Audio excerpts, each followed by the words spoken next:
Hello everyone, Eric Watson here, freelance writer, player of games, writer, board recorder videos, and a tabletop role-playing aficionado. Welcome to the Thursday edition of my bi-weekly behind-the-scenes DM-only live stream, Crafting the Deep, in which I build, write, and prepare for our next session of Call from the Deep. If you are playing characters Gottwald, Max Sabra, or Twirl, this is not the right stream for you, but of course the rest of you are welcome. It is full of spoilers. We stream our D&D sessions live on YouTube every Friday. You can join our official Discord server with invite link into the description below.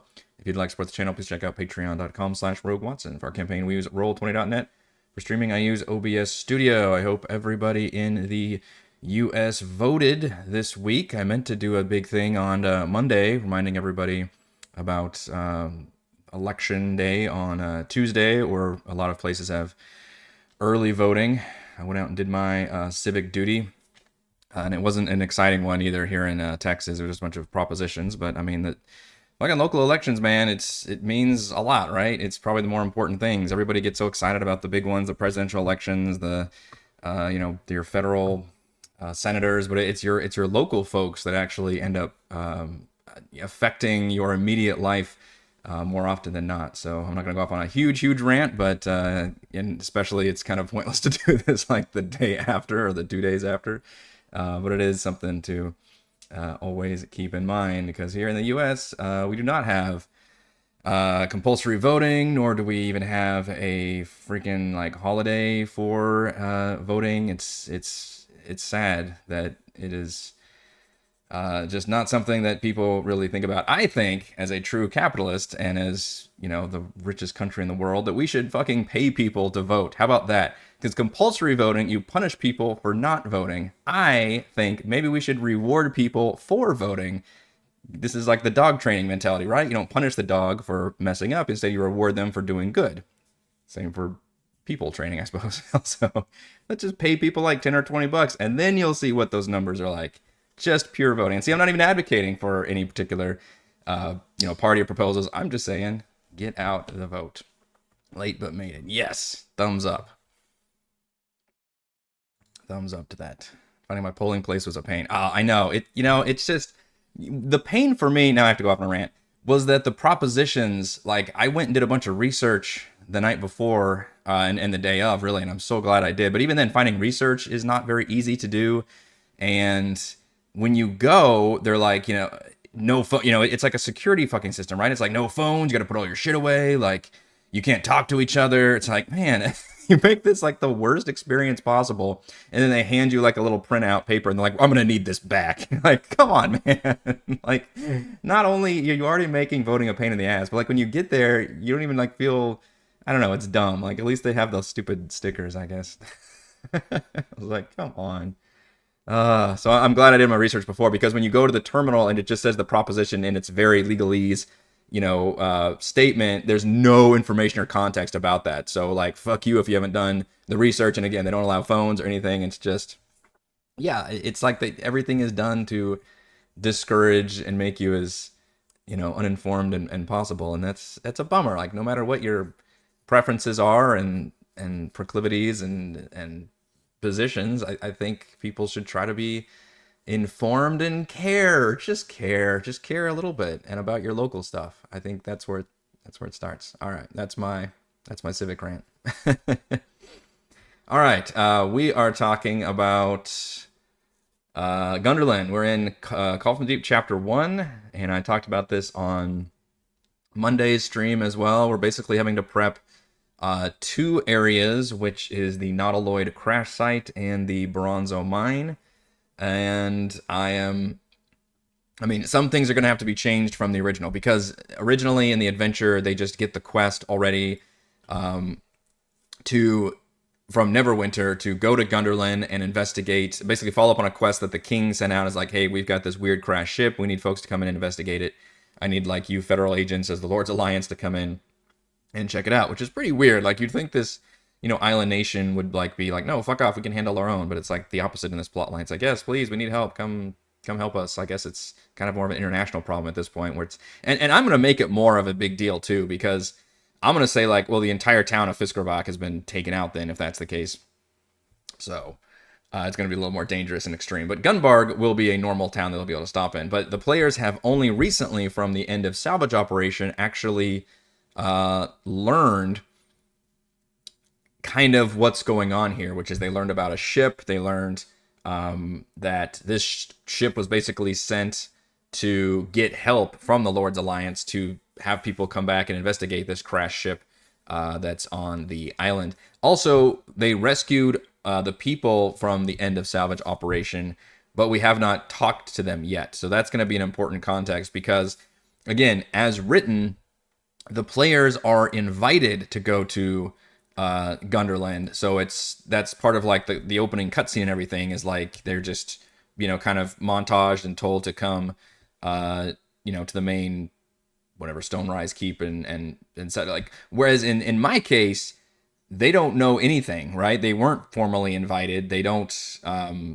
nobody was expecting them. So I have to kind of rewrite a little bit about how they approach. And I was even trying to read a little bit about like the security system around here, for example. Like, are they just immediately allowed to waltz into the harbor? I believe it mentions that the harbor has like these walls around it, and there's this fortress, huge harbor surrounded by great stone walls and filled with the king's fleet and armada of 200 longships ready for war.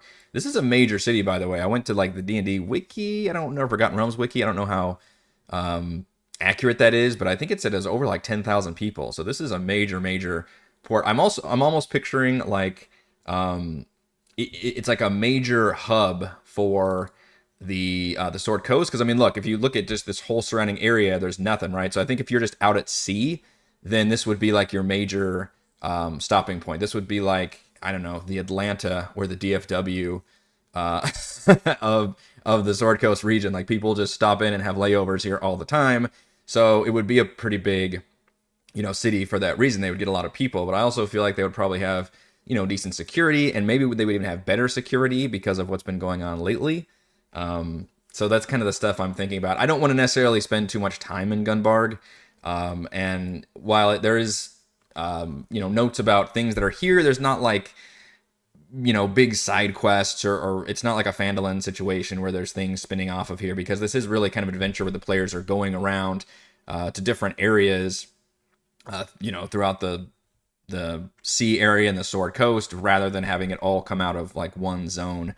I'm still glad we have Gunbarg. I think it's important to have that stopover, be able to buy some supplies and just kind of, chat with some folks about what's going on. But kind of like Saltmarsh, where it's not going to be necessarily a major, in the original written Saltmarsh, it's not going to be a major like hub town or base of operations for the players. Their pace is really their ship. I will give them a chance to upgrade their ship if they want to spend some money. I think that would be fun and a perfect opportunity, because that would encourage them to park their ship. You don't park a ship. I think you dock a ship, but you dock it, and then they could, I guess, dry dock it and actually like upgrade it, put some, well, they don't have to dry dock. I guess there's no repairs needed, but you could like put weapons on it, for example, or reinforce the hull. I've got all these notes and things that I plan on using, which I believe are written in Call from the Deep as well.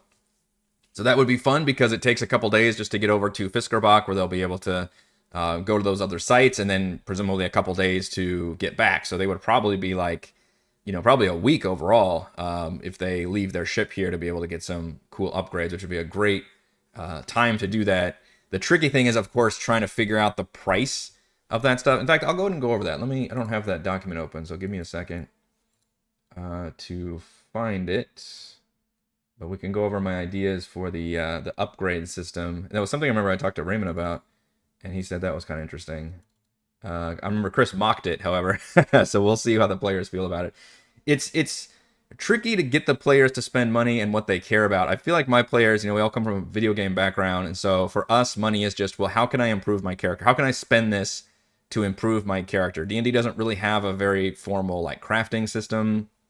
I don't necessarily charge people to like stay at inns, and I feel like all that money is negligible anyway, right? Like, you can have like a really good room for like 1 gold piece. The players have, by this level, well, let's look at an example. Let's look at Mac.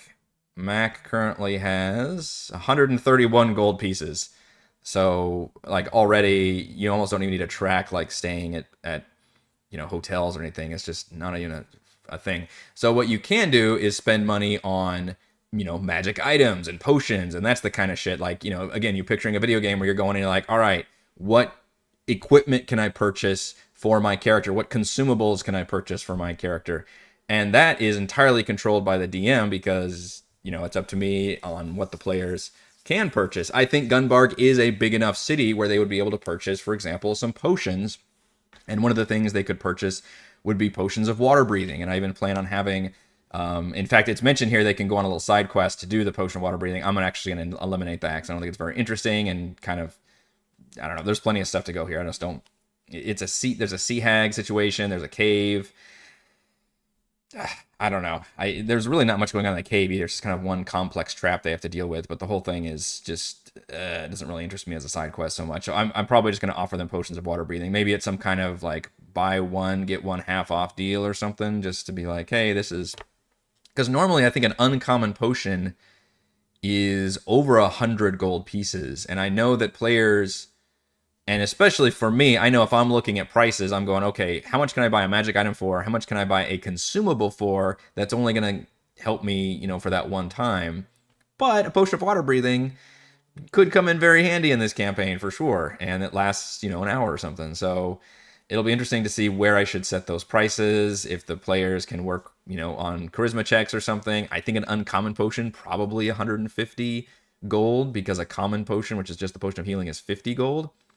And I think I can just use standard prices for that. But maybe if the players, roll some persuasion, I could also have some deals for them. I mean, they do have enough money, but potions and scrolls are probably the only thing they'd be able to buy. All right, so upgrades that I'm going to offer them. They don't need to repair anything. Okay, Call from the Deep. Oh, I wrote down the page number, but I didn't write down where the rules were for that. They did. I wonder if they're in the appendix. They did have some rules here that I was going to use. Let's see. It's not supplemental, is it? Ships and crew. Ship statistics. Upgrades. Okay, this might be part of it here. I might have already found it. Look at that. I think that's the only section. But I think it's a cool idea. You could add like ballistas or a ram at the front of your ship, or a mangonel, which is kind of a smaller catapult that can go on the ship. And I would totally allow, we can get in the real grittiness of it and say like, all right, you've got this many slots or something, but more than likely it's just going to be a pretty casual, like, all right, what do you want? And here's how much money it costs. Yeah, I've written down ballista, cannon, mangonel, and ram as the weapons. And then for defense, a reinforced hull, which adds to the AC, war drums, which the ship gains advantage during actions on its turn, or living wood, which adds 100 HP to the ship. They haven't taken any ship damage yet, and they haven't really been, in ship combat. So I could see them not really caring right now. After they do the big move into Neverwinter, and we do have some ship combat, however, and they'll be given another chance to maybe upgrade their ship in Neverwinter, especially if they don't do it here, maybe they'd be more interested in that. But the cost, ain't cheap, basically. Cannons, 2,500 gold pieces. Mangonel, 750 gold pieces. A ram is 300 gold. A ballista is 500 gold. And then all the various upgrades are hundreds. All the defensive upgrades are hundreds of gold as well. So this is not cheap shit, basically. Now, maybe after they save Neverwinter, they could probably get a discount on one of those, maybe even a freebie. And that's always a fun reward, right? When you do a video game quest and they're like, all right, which one of these things do you want? And you're like, oh, man. I think, was it World of Warcraft that was one of the first games I saw that did that, where it's like you get to choose a reward, but it's all mutually exclusive. This is like your one time you get to choose something. That might be something I could play around with. So they are going to be a little bit prohibitively expensive, especially this early. But, I mean, they kind of should be. It's, these are permanent ship upgrades. And they'll also be able to purchase, like I said, some supplies, potions, and some scrolls, namely for those kind of prices. I think 50 gold for a common and 150 for uncommon. That's probably going to be the only two they'll actually be able to purchase. I think they'll spend more gold than most groups on potions with the lack of healing. That's a good point, Scott. How I always want to ask this to the chat as well, and I've probably asked this a million times, but what do you do to determine supply of merchants?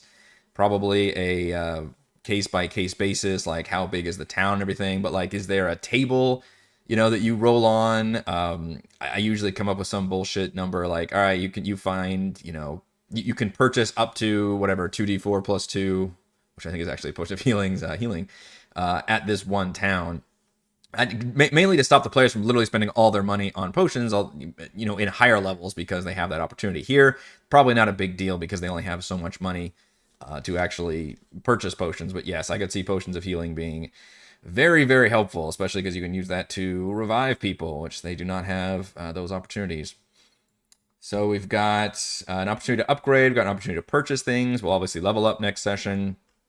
The harbor, yeah, I'm just going to make sure, although it's part of the dialogue with King Redax will be, because they'll be like, why do you need other people? And he'll be like, I've got my hands full dealing with the increased threat of the Sahuagin, which they all call Sea Devils, and the pirates. They've been more aggressive in the last, couple weeks, basically, which will line up, I believe, with the crash, the Nautiloid crash. And so maybe I need to actually describe the harbor as being very big, but maybe not having a whole lot of ships in it. In fact, I think one of the descriptions only mentions like a dozen ships in there, surrounded by great stone walls, sight to behold. Fishing ships coming to sail or catch out the day. Okay, it doesn't actually say any of the description there. I think it only mentioned the fact there was like a dozen ships there, even though this one says an armada of 200 long ships ready for war. I don't think all those ships are supposed to be there at the time. I think it's just a giant harbor, and that'll be maybe part of the world building I can create. Is like this is a giant harbor, but maybe they're actually pretty low on people, and that's it's a big city, and it's all they can do to keep track of the city themselves and protect it. And also, as is human nature, maybe they have kind of turned inward and got a little bit more insular. Maybe they're a little bit worried about what's going on the other side of the island. In fact, he sent out supplies and troops and things, and nobody's returned. So all of a sudden he's getting increasingly worried, and maybe he's kind of circling the wagons for Gunbarg, which would also mean security would be pretty tight. I don't know what their ship looks like, what kind of flag they're showing on their ship. In fact, things could get really interesting if the players decide, like, okay, we're going to approach Gunderlin like we're this pirate ship. Then I'm going to have to rewrite some scenes to let them know that no, Gunbarg is still around. They are they're fully staffed, and security systems are working, but there'll be a little bit of a cut scene there I'll have to design where the players are able to get to Gunbarg Harbor and explain who they are. Thankfully, they do have those people they rescued, and at least one of them, Chandri the Acolyte, is basically the ship's doctor for the Emperor of the Waves, and she would be able to vouch for the players. She is originally from here. Maybe she works directly for King Redax. That would actually be a really helpful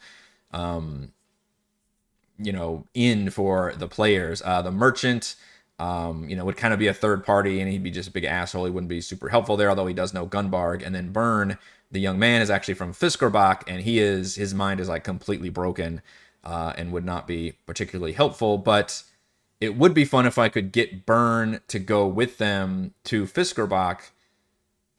In fact, that could be an interesting random encounter I could design if the players, because obviously the NPCs would be like, well, we'll leave him here in Gunbarg while you guys go explore. And then I can have this fun description of like the players think they're being followed and they're getting paranoid. And then obviously they'll follow up on that, and they'll find that Byrne has like followed them basically and continues to mutter and just look straight ahead. And just, he's been, but of course it's like a day later, so they can't just turn around. That could be really fun, just to make sure Byrne accompanies them. Just because Byrne would then want to follow up on where his family is, and he could go back to his house in Fiskerbach, and then suddenly that creates the one thing they can do in Fiskerbach is follow up on his family, which, although he wouldn't, I'm trying to think what happened with him. I guess his family was attacked. I guess I could say they were attacked in home. I think they're supposed to be attacked while fishing by the Sahuagin, and then, in fact, where's this written down at? This is somewhere in here. I think it's under Fiskerbach. Yeah, 10 days ago, while fishing in the early hours, the family was attacked by Sahuagin. Byrne and his father were taken to Bronzo Mine, where Byrne was implanted with a Mind Flayer tadpole, and the dad was killed by the Mind Flayer, and then the mom was sent to the wreck of the Golden Crown on the north coast of Gunderland, where the Swagan lay are to be eaten. And she, I believe, is still alive, along with several other captives. They'll be able to rescue some more folks from the wreck of the Golden Crown. So that could be pretty interesting. And obviously, at some point, he can explode and start turning into a mind flayer. I don't know when I would have that happen, but that is kind of in my back pocket. I also don't know, I guess, entirely how the Ceramorphosis process works in terms of time, and do they immediately turn into a full-fledged mind flayer? It seems like they do. Or is it more like this kind of, I don't know, xenomorph situation where there's like a growth process? I feel like the players would be able to, in other words, like you describe this happening, and it's more of a cutscene than a combat encounter, I think, where they're like, he's clearly transforming and he's sprouting. He's like, just, it's like a werewolf transformation. It's all nasty and organic and just shit splitting apart. But the players, you could maybe give them a chance to like, okay, they see this, they're horrified. Maybe they roll like a madness save, and then, but then they get a chance to like put him down before he gets to fully like, you know, become a mind flayer and actually attack them. That could be something I could work with. But that would be nice to have Burn follow them and kind of have them with him, whom they haven't even talked to yet. So, well, I guess they kind of, I had each NPC kind of talk to the players a little bit during the salvage operation quest, but they'll be able to properly talk to them on the way to Gunbarg. Gunbarg also has a tavern and a inn. Nothing really they can do there, I don't think. Inn is obviously where they stay. I mean, they can do some investigative work if they want to, but to me, I think they're going to get most of their information from King Red Axe, and really from Chandri, the most important survivor story-wise, because she also knows all the information in terms of what the mission was, and you know, she was one of the senior crew members of the ship, and she knows kind of what happens. But they'll be able to, you know, follow up with the king, obviously check in with him if they want to investigate. The thing is, Chandri, none of them will know about. They'll know where the mine is, I think. Yeah, watch the thing. I've not actually watched the thing in years and years and years. That's at the top of my list for like rewatching a movie. It really needs to come onto a streaming service or something. I saw that the remake was, I think, on Netflix not too long ago, which I've also never seen the remake. I have seen the original, but it has been freaking for like at least 20 years, I think, since I've seen it. I try to rewatch some classic movies once in a while, but they really need to come up on, I need to watch them for free, in other words, and I have a lot of DVDs, probably like 200, but that still doesn't account for all the movies I want to watch. So yeah, that's basically Gunbarg, I think. They're not going to have any adventure stuff there. They can buy supplies. There's a wereshark named One-Eyed Bill at the tavern if they want to go chat with him for some reason, get information. I don't plan on having Captain Callus there. Or a bar brawl, I don't think. I don't know if that could be fun if things really break down. I'd have to make a whole tavern map for that, though. It'd be awesome to have One-Eyed Bill, yeah, transform into his wereshark form. Like, knock people down, though. But they might never go to the tavern, so it's always tricky. I feel like, you know, at some point, a DM, it becomes like an open world game designer where you're like, well, I want to be able to have all this content, but some people may never see this content. I guess you could always save like that tavern stuff for, you know, another tavern somewhere along the lines. Yeah, climbing potions is a great one. Like I think that's a common rarity potion as well. So it's a little bit cheaper for players. And maybe just the occasion, like invisibility is a really fun potion to have, you know, and still maybe have some deals on some stuff just to encourage players. I think the potions of water breathing is probably the one I would include a deal on. Or maybe like, hey, if you buy, you could have something really get into like retail shenanigans where it's like, if you buy, you know, at least 4 potions, we'll throw in a potion of water breathing for free or something like that. It could be fun. That's a huge value. We mentioned last time on Monday about random encounters across Gunbarg to Fiskarbok. So the big thing they'll tell him is that, well, we don't know exactly where this crash site is, but we know it was the Jarl of Fiskarbok who reported it. It reported it near his town. It's basically the second biggest settlement on Gunbarg, but it's still very much a small fishing village. And yeah, we unfortunately haven't really heard anything since that initial, maybe like a report and maybe like a second report after that, where it's like they've some people have gone missing and all this after the initial crash, and then Gunbarg sent their people out and just haven't received any word from them. So that'll be a cool tease of like, oh, what's even going on over here? Now the players may want to take their ship and go around the island of Fiskerbach, but everybody's gonna basically say that's a bad idea. And it's funny, it's not even me as the DM saying it's a bad idea, but because I don't really have any counters for them planned over land either, but apparently it is just supposed to be really inhospitable and a pain in the ass to sail around. Certainly no big ships. You'd have to go on a small ship to sail around, and I think you have to even make survival checks to avoid getting damaged from all the rocks and things. It's just really dangerous. The king would discourage that. Like, basically only their hardiest sailors who know the island, which again, the players be like, well, we want to hire somebody to do that. And if they really want to bend me over backwards to go on sea, then I don't think I would necessarily stop them, because I also don't necessarily have a land thing. We actually rolled last time, for those of you that were here in the Monday chat. We rolled for random encounters for 3 days of travel, and I only rolled 1 encounter out of 6 rolls, whatever their rules were. I think it was like a 14 or higher. You can see my rolls here in the chat window. I swear I make a new overlay, and then I can fix this. Hang on. There we go. And then Roll20 like slightly changes the size of their damn sidebar window. Yeah, that's how it's supposed to look. It's supposed to be covered up on the side, so you only see that black bar there. I gotta like tweak that every time. I know what it is too. It's because I remade it with fewer camera portrait sizes, and I thought I nailed the size, and I don't know if it's me or Roll20, I guess. Anyway, and the 1 encounter I rolled was harpies. Yeah, Lazy TM.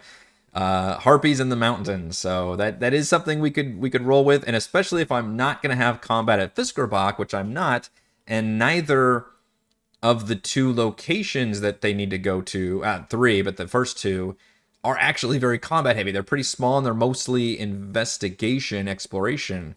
So it wouldn't be I think it would be good for pacing maybe to actually throw in a random encounter in there. And you could also argue that, well, is something King Red Axe could say as well. I haven't been able to patrol the streets as much because we've been pulling back our forces. We're dealing with the Sea Devils, like increased activity, and they're even hitting all, our people out at the sea at Gunbarg. It's just, we've kind of discouraged, I've been discouraging traveling, maybe even along the roads right now, or travel at your own risk kind of a thing. So yeah, maybe you've got a band of harpies. I even rolled for the harpies, 5 harpies for 4 players.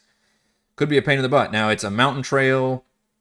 Of course I could do something where they're on the edge of a cliff, where they have to deal with the luring song and some kind of weird hazardous thing. I will have to come up with a map for that. I'm afraid I don't have a mountain path map at the ready, but if we're liking the idea of the harpies, I could roll with that for sure. In fact, I could do the burn paranoid thing first, and then the second time maybe as a quote unquote encounter.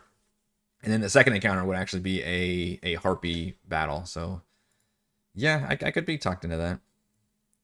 I have a proper, let's see. Harpy, nope, it's not a... Okay, so we're going to delete this. So unfortunately, using Call from the Deep instead of in a official 5e product means they don't have access, which I hate that. If you're going to be like on the DM's Guild, you should have access to all the monster art as well. But they don't have access to... They have access to the stat blocks, but not the artwork. So Roll20 can't use... can't implement the official art. But I can, because I've got all that stuff. So I just have to manually replace it, which is annoying. All right. What do we think? So maybe we'll go with a... Let's see, what's Gabriel Picard stuff? It's quick encounters. Quick, and yes, this does need to be... They really badly need a good search functionality. Is there a quick in... There we go. Quick encounters mountain pass. That's kind of perfect. There's 3 of these. Looking at the Roll20 marketplace. I do like the way you can actually, it pops up and you can kind of see a little bit. I don't know, those are actually cliff though. Those are just kind of going through mountains. Well, being near water could be interesting. So, remind me again how the harpy thing works.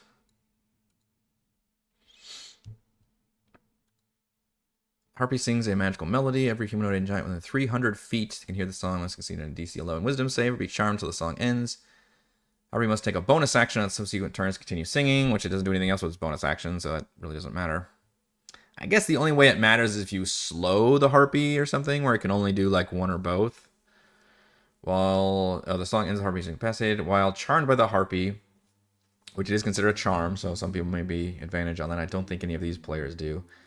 No elves. A target is incapacitated and ignores the songs of other harpies.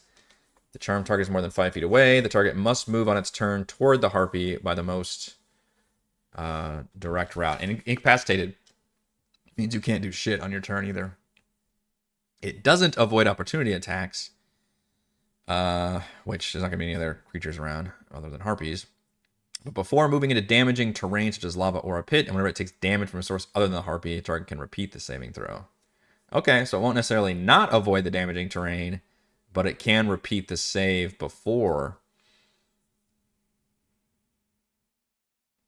And I guess a harpy would want to have the characters throw themselves off cliffs and stuff would be helpful for them.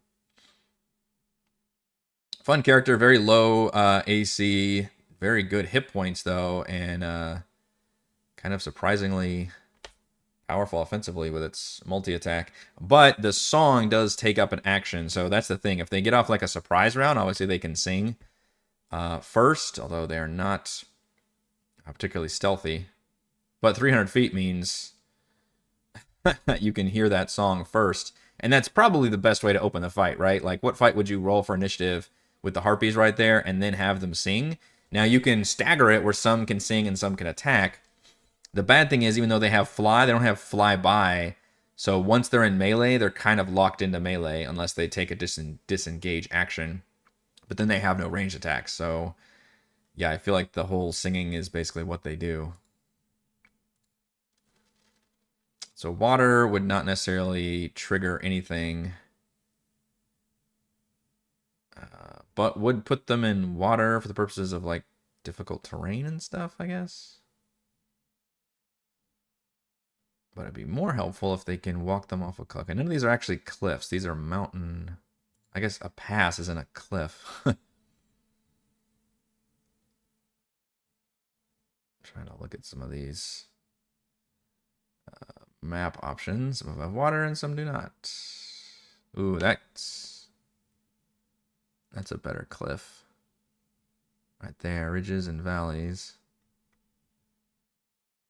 At least the edge of a cliff. I guess you could always create a cliff too with just dynamic lighting. I feel like I had some good ones for Rime where I had a lot of cliffs. I have to remember where I got those maps from. Yeah, roll for available inventory. I probably won't need to here. I'll just, well, maybe I will. I don't know. I like the idea of including some deals for potions of water breathing, though. But now you guys are making me more excited about the harpy encounter. A rare case of a total random encounter. I'm looking through the Mountain Pass maps. From Quick Encounters, Gabriel Picard is my go-to artist.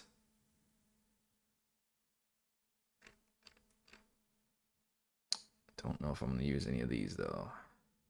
I know that the Rime ones were all obviously snowy, and that wouldn't be what I'm looking for here. If anything, we are done with snow. Actual Quick Encounters. Mountains. Which could be similar. Some sweet harpy voices. I don't know what a good harpy voice is. That could be a good... Oh, that could be a good one right there. A wide mountain stream. Kind of a snaking path. Because I don't necessarily want it to be like a huge cliff drop, but I do think it'd be fun. Everybody's talking about BG3 with the harpies. Some reason we never, and apparently they're in the Underdark, I guess, because we did a whole session in the Underdark. I don't know if is that session public by now. I know, actually, I forgot if it is. I think it is. And we never ran across we fought a lot of other cool Underdark monsters, I'll say that, but we have not fought harpies yet. Also, each harpy has its own song, right? Is there a thing about, like, once you're immune to all harpies? Yeah, James, you know. Yeah, immune to this harpy song for the next 24 hours. So if you have 5 harpies, in theory, could you just be triggered by, like, all those, like, different harp? They're right by the grove. How did I miss them? That's crazy. So they're in the early game? Damn. That's nuts. Yeah, I don't know how we missed it. I mean, we haven't been combing the map or anything. We've just been playing kind of organically, and clearly we've missed some stuff left and right, but, huh. Also repeat the save at the end of each turn. And DC 11 is not that high, but I guess you have to make it a couple times if you're that many freaking harpies. 5 at once would be kind of tricky. So if we do that, especially, then we'll probably barely reach Fiskerbach in tomorrow's session if we do this encounter, which I am leaning towards it now. And the way I'm going to do Fiskerbach, I'm going to completely nuke this area. And this is no longer a town. This is a graveyard, a battlefield, where they won't find any bodies. They'll find some things have been looted over. But I like the idea of them finding, like, Aldani, I think is what I'm going to go with. The crab people, lobster people. Maybe sifting through stuff. And their original thing may be like, oh, this is a town of Aldani. But no, that's not the case. The Aldani are just here because Fiskerbach has been empty for, maybe days, and they're coming in to kind of investigate and maybe grab some food and just kind of loot the place as an opportunity.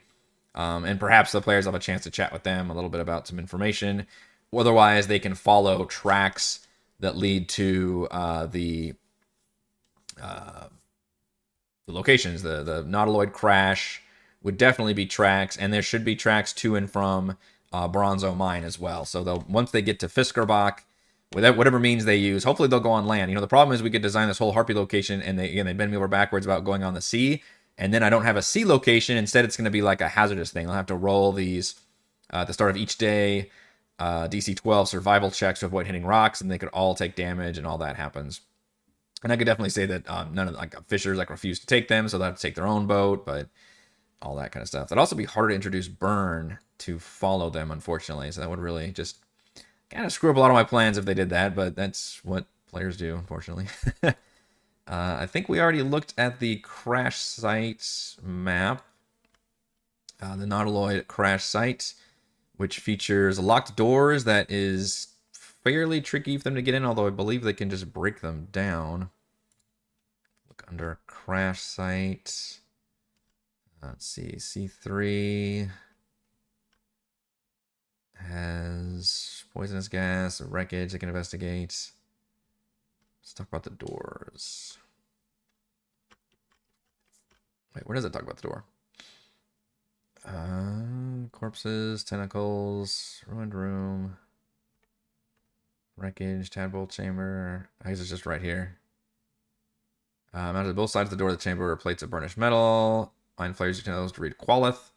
Composed in 4 lines, stands indecipherable to the creatures.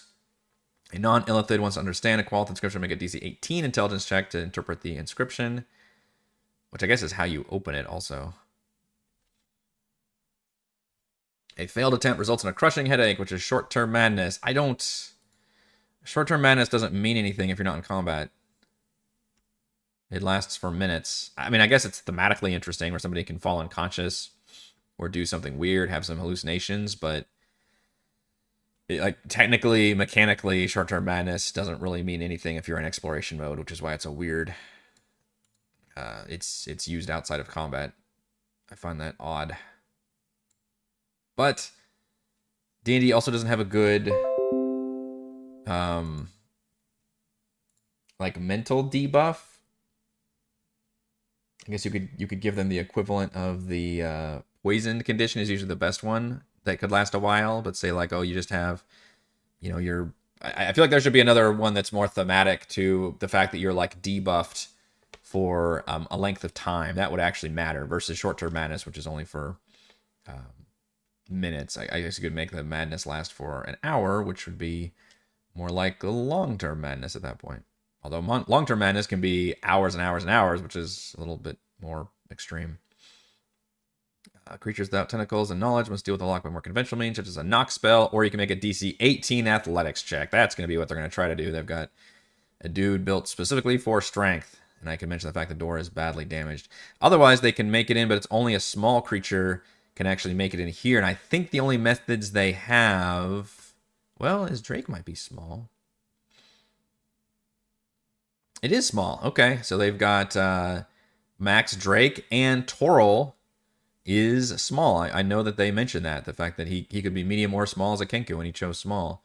So there's two creatures that could technically make it in to explore. Now that's going to be bad news for them because there is a damaged and wounded Githyanki Knight in here. They say he's wounded, but I actually don't think he's got reduced hit points. I think he just has reduced speed. And has worse AC. I believe we made this stat block on Monday. So only a 14 AC. I would probably reduce those hit points, though. That just seems kind of crazy. And I believe he doesn't have his multi-attack either. Just has the one attack. But still, the Silver Greatsword plus 9 to hit with 23 damage. That's going to fuck everybody up real bad. Actually, I did give him reduced hit points. Average of 91. This is a CR8 creature with an average of 91 hit points. I give him 79. Sweet, merciful crap. And the whole thing is it's implanted by an Intellect Devourer, which is pretty awesome. Or she's become a host for an Intellect Devourer. The character's entered using the intelligence check, so they properly open the door. The knight is unaware of their presence. Any other method of entry allows the knight to hide and prepare an ambush. God. As if that needed to be more painful. They could get a surprise round off. Characters with a passive perception of 12 or higher. Oh, that's interesting. They actually tell me, I guess, like what the stealth check I made. I could also roll stealth. I see why they did that, though. It's a +2, so you would take the average and say it's a DC 12 perception. What is the passive perception of this party? I can't imagine it's very good. We don't have a lot of great wisdom. 12 for Gottwald? That seems surprising, but he does have proficiency in perception, so I guess that helps.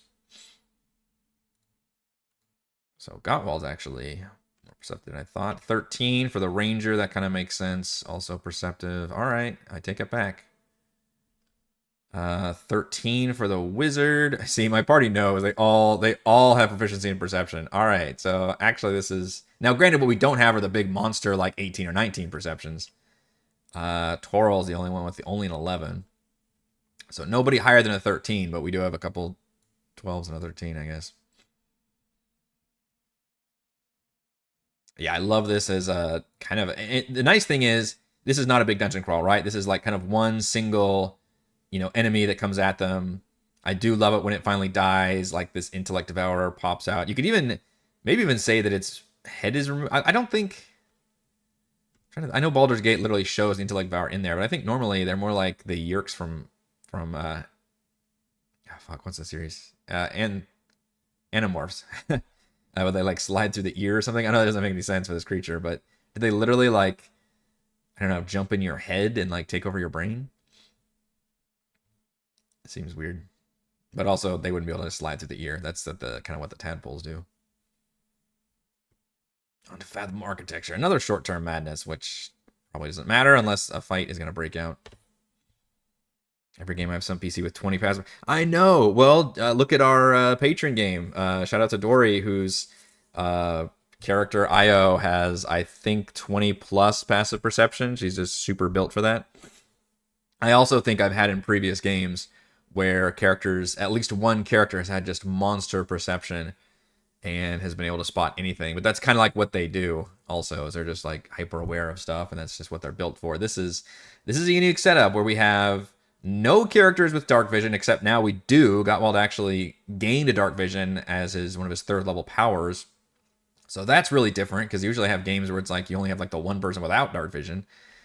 they have like no healing naturally, and other than Gutwald's like second wind or something.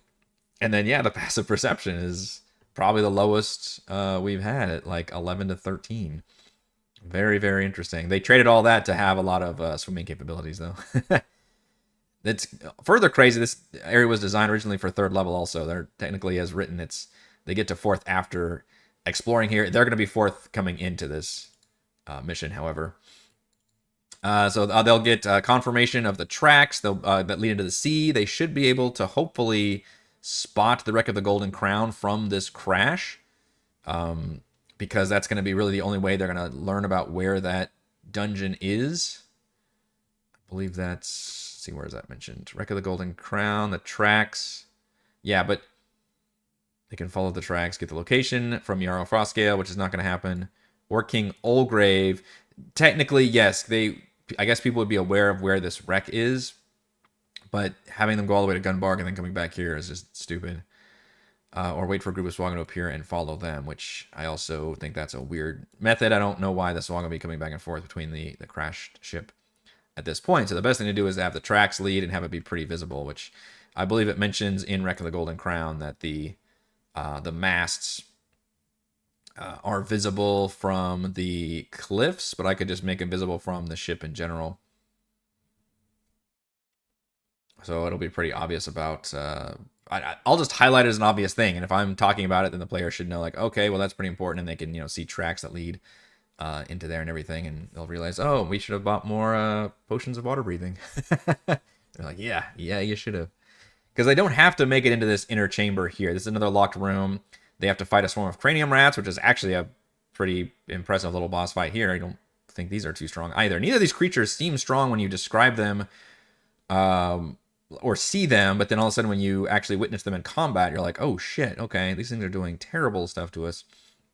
But I think they get to witness a cutscene of the ship crashing, and I might even put in more cutscenes of really describe what's happening here, not bearing the lead too much. Now, they won't know, what they won't know is that the Elder Brain is grafted onto the freaking Kraken, and that's what's causing all the problems here. But I do like the idea of them maybe realizing that an Elder Brain has survived, and a bunch of Mind Flayers managed to get it out and, move it, outside, basically. And that's the whole context that they'll know. So that would be a pretty cool tease, for sure. So that is the crash site. And then Bronzo Mine, which is the other location they will learn,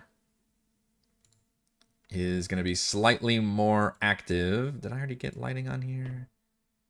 Yeah, I think I did, but I need to probably redo some of the lighting because I just copied and pasted from the original Bronzo Mine, so I think it's kind of jacked up in certain places. I'll have to fix that, but kind of a cool opportunity for a cave dungeon.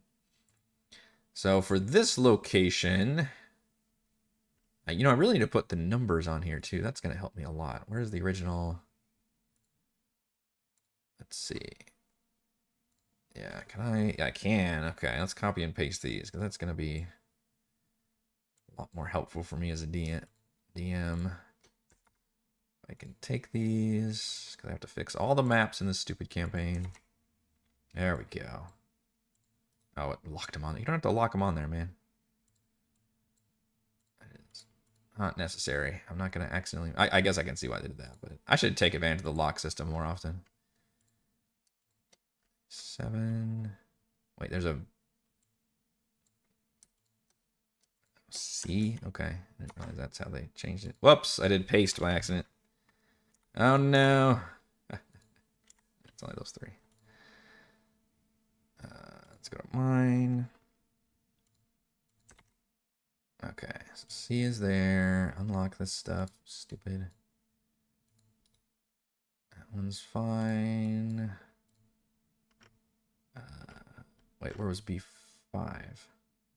B5 or not to B5? B3, B6, B7, B4. What the fuck is B? Oh, B5 is like this little hidden room in here, I guess. Right there. Okay. To me, this is where they basically met up and gave everybody the weapons and supplies and stuff. So I think this is going to be essentially their follow-up to the them delivering the supplies, or thinking they could deliver supplies Giant lock on there. When in fact they're going to be too late to do that.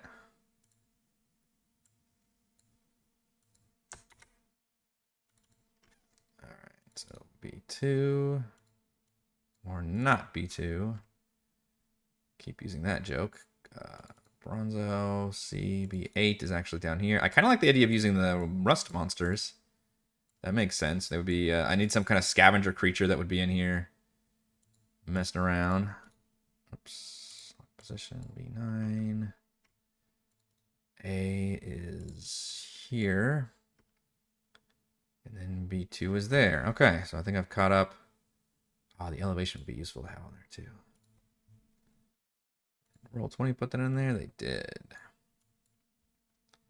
Let's add that one. 60-foot drop down there. Now, the bad thing is the rust monsters would be pretty easy pickings for the players, but they also, I believe, have a climb speed. Oh, great. They're black. The black on black doesn't really work. So I'm going to have to redo those. There was a funny joke about that. Captain Mike, a stupid commercial I have as an earworm in my brain where they're talking about stuffed crust pizza and he's like, to be or not to be? And they say, okay, now. And he's holding a pizza instead of the skull. And they're like, all right, can you do it backwards? And he says, B2, not to B2 or whatever, you know, the backwards thing. And then the guy's like, no, do the pizza backwards. And he's like, what? And he turns around and it's a stuffed crust pizza commercial. I don't know why I remember that stupid thing. There's like a handful of commercials that like never leave your brain.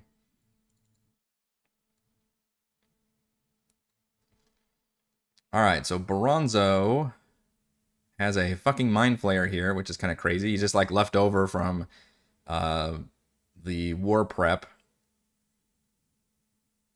Yeah, the isolated nature of this ancient mind, Thilosok. Why do I always mispronounce every name I first see? Thiliosk. Let me actually look at what his name is. Thiliosk. Thiliosk. There's that Thiliosk. We did get custom cool Mind Flayer portraits for the 4 major attendants to Zelix 4, and this is one of them. The bummer is the other 3, I think it's 4, or maybe it's 5. Maybe there's 5 attendants, I forget. Anyway, the other ones are all in the final dungeon. You know, you're kind of hoping that, like, these serve as the lieutenants where they're, like, kind of the bosses of different areas, and, like, the Mind Flayers have spread out, and they have their grips into everything. But as written, they only meet this one early on as, like, a confirmation about what's going on, and then all the other attendants, like, all the other Mind Flayers are just in that final dungeon. So one thing I may want to look at changing or modifying a little bit is to maybe pull 1 or 2 of those Mind Flayers out of that dungeon and put them in other areas, because I do think that's fun when the players feel like they've made some progress and taken down these major lieutenants, for example. Obviously, Mind Flayers are pretty nuts, and I think this is not even a standard Mind Flayer stat block. This, well, obviously, he's got a gas canister. This guy is stronger than your average Mind Flayer. He's like the tech expert, basically.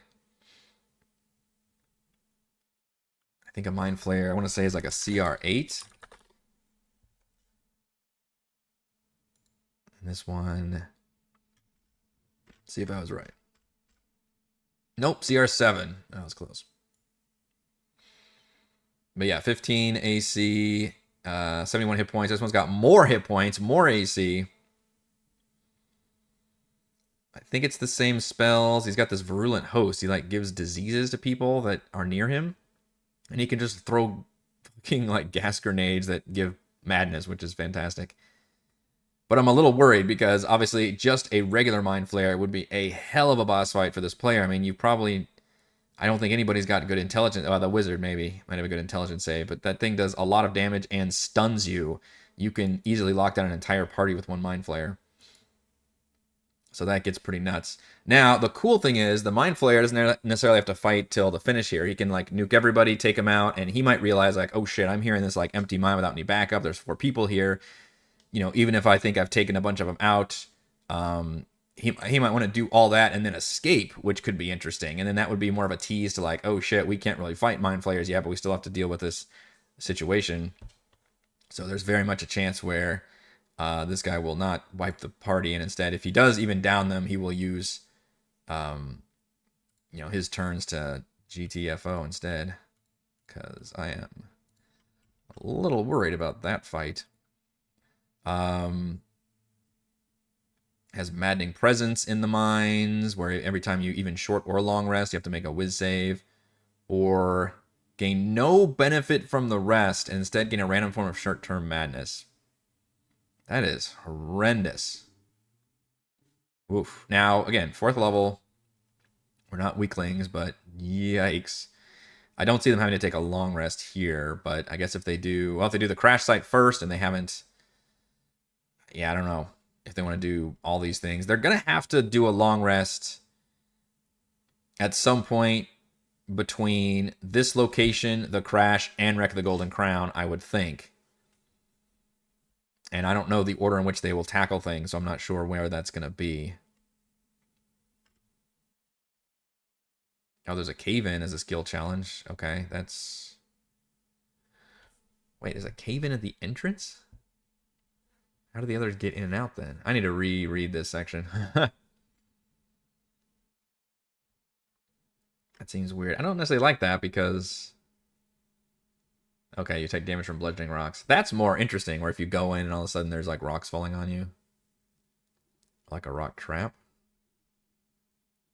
God, 2d10 bludgeoning damage. That's also pretty gnarly. Main cavern is another swarm of cranium rats, which keep in mind was basically like the boss fight of the other area, just hanging around, chilling, lurking on the stairwell, looking for intruders. The swarm notices them and scurries to area B6 to warn I can't remember his name now. Philiosk. So that's interesting. The characters, if they're not stealthing, will see this swarm, and that would basically put them in combat, but the swarm would try to run as fast as it can. I believe Philiosk is up in here, so maybe the doors are closed or open. I don't know if rats can open doors. Huge crevice. The center is spanned by a pair of rickety wooden walkways, anchored by a central pillar of stone. Crevice is at least 50 feet deep. I think that's where they're going to be. Basically, that's the staging ground for the troops and the forces that went on this Neverwinter battle. Scurrying on the bottom of the crevice are 6 rust monsters, which would be easy pickings for the players, but I believe it says they have a climb speed in this case. Or no, it doesn't. It's not climb speed. They can climb the walls without an ability check, but treat them as difficult terrain. So technically it's a slope, I guess, rather than a cliff. But still, basically these rust monsters should be easy to take out then. Yeah, 40 feet, but if you've got difficult terrain moving up each slope, I imagine it would take them... Well, I don't know. But it's 50, what is it, 60 feet down, and they have to climb up this slope. How long would that take them to reach up there? And these don't have any kind of ranged attacks. But they do rust metal, so it'll be one of those funny things like, don't let it touch me. Because I would definitely be a dick about that. Players can always spend money on generic stuff. Whisper, don't auto-roll. Change the monsters. I'll also have to add the Mind Flayer, or not the Mind Flayers, the Rust monsters, because I believe those did not also have proper art. They did not. So I don't know why I just did that, because we'll have to delete this one anyway. And the Rust monsters. But I like using them here, even though it's like a fish in a barrel situation for the players, but that's okay. Not every monster has to be like in its tactically optimum position. You should be able to come across creatures sometimes that are catching with their pants down effectively. Not every time, but occasionally. Alright, my defaults are correctly set up at least. Just put 6 of those buggers is still pretty scary. And it makes sense because they would all be feeding on like whatever little bits of swords or things that are still lying down here. And the players would definitely be able to see evidence of a bunch of people that were here with supplies. That was a random Grick. In the slag heap in the southwest corner of the cavern is a pile of rock. Did I miss B2C? B2C.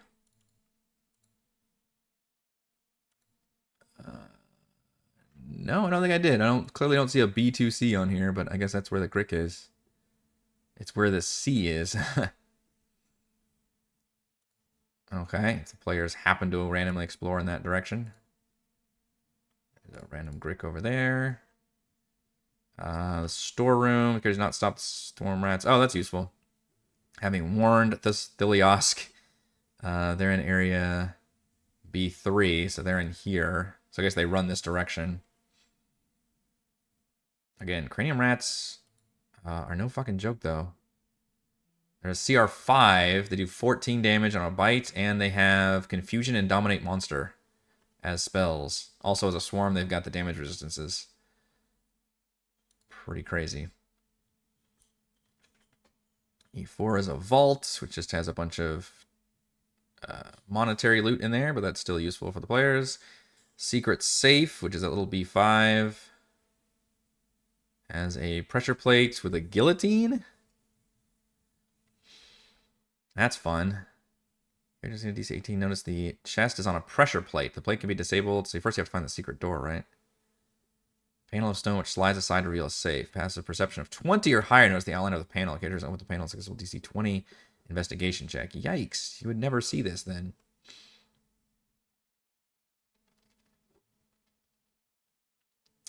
Removing the chest without cause a guillotine to fall just behind the panel. A character with the body parts in the area must make a DC 20 dex save, taking 2d10 slashing damage at a failed save for half as much. If the check fails by 5 or more, the body part is severed. Characters can open the guillotine to recover lost appendages with a successful DC 12 strength check. Recover lost appendages. Wow, inside the chest are potions of healing, potion of climbing, potion of diminution, potion of water breathing, a +1 dagger, and a drift globe. So pretty generic low-level loot. But a lot of it together. I don't like the fact that it's a DC 20 perception check to find the secret door, though. That's kind of a bummer. There's already loot inside the vault, too. Ha! And the lighting is not set up correctly here either. This is just open, so I'll have to fix that as well. Foreman's office. Unless Thiliosk has been alerted by the cranium rats on the stairs, he is inside this chamber working the corpse of Tamron Rimeway. Ooh. That's a bummer. So if Burn is with him this long, that'd be kind of weird to have one guy go Mind Flayer when there's literally already a Mind Flayer in the room. Survivor Mantle is very good to get, though. Creature wearing Survivor Mantle can breathe normally in any environment, and is made of the same thing against harmful gases. Obviously, it's like a permanent potion of water breathing.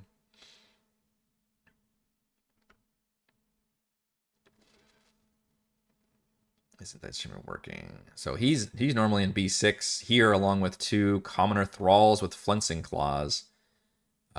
Surely I can change the commoner stat block to be something a little more interesting, like a bandit or something, because commoner's a little too weak.